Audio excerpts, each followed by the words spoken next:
and only count the electors who have been lawfully slated. Lawfully slated. I know that everyone here will soon be marching over to the Capitol building to peacefully and patriotically make your voices heard. Today we will see whether Republicans stand strong for integrity of our elections, but whether or not they stand strong for our country. Our country. I just don't even know why there aren't uprisings all over the country. Maybe there will be.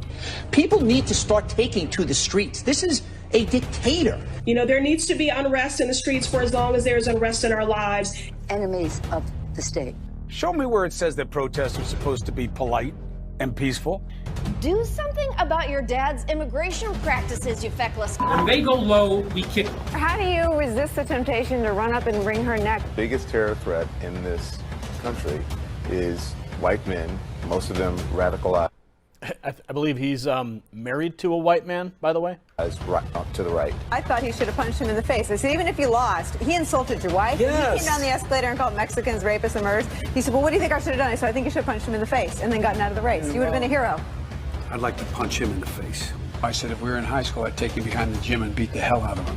Punch some people in the face! When was the last time an actor assassinated a president? They're still going to have to go out and put a bullet in Donald Trump, and that's a fact.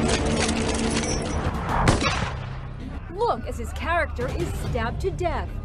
Where is John Wilkes Booth when you need him? That's it right there, pulling up. I have thought an awful lot about blowing up the White House.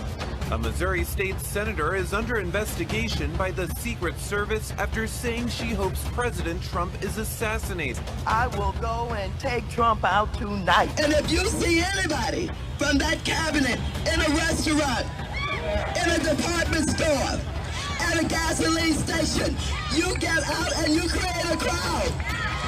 And you push back on them. And you tell them they're not welcome anymore, anywhere. And sadly, the domestic enemies to our voting system and our honoring our Constitution are right at 1600 Pennsylvania Avenue. They're not going to stop before Election Day in November, and they're not going to stop after Election Day.